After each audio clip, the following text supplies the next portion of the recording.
Okay, so simulan na natin aralin lahat ng percentage taxes, no? Mula section 116 hanggang section 127.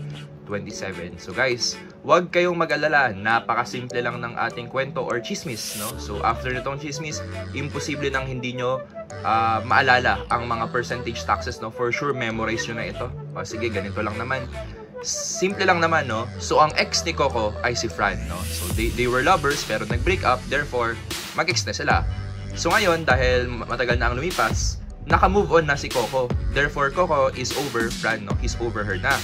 Ngayon, dahil over na siya kay Fran, gusto niyang mag-enjoy ng life, no? So pumunta siya sa Bali, Indonesia, 'di ba? Kasi syempre gusto niyang ma-enjoy ang youth niya, no? So to enjoy life, pumunta siya sa Bali.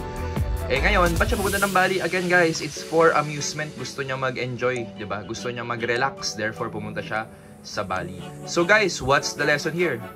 The lesson here guys is Coco is winning in life kasi naka-move on na siya kay Fran.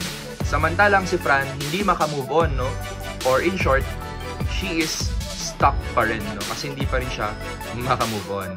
Ayan na guys, those are your section 116 to 127. Isa-isahin natin na. Unang-una, X or exempt battable sales. Ito yung mga exempt under your section 109cc.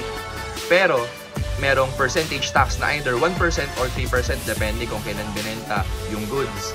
Yung next is yung COF or yung Common Carriers Tax for domestic carriers na under your 117. Samantalang for 118, ito yung Common Carriers Tax ninyo for international carriers.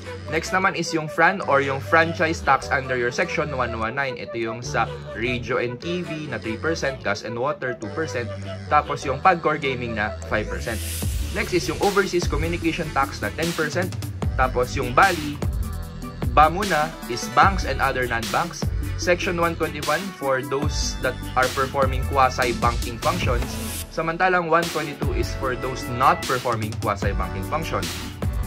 Li naman is life insurance companies. No, pag 123, domestic yan, 2%. Samantalang ang section 124 ay foreign life insurance companies na may 4% tax rate.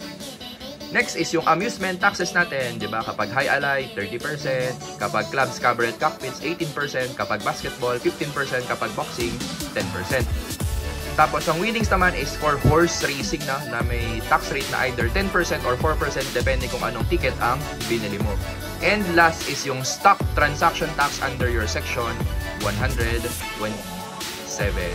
And those are your other percentage taxes mula section 116 hanggang section 127. So hopefully guys, you were able to memorize all sections na, no, through a chismis, no, in the form of chismis. So alam naman natin kapag tayo usapang chismis, nare-retain. So hopefully na-retain na natin ang lahat ng other percentage taxes. Thank you guys for watching and God bless. Bye-bye!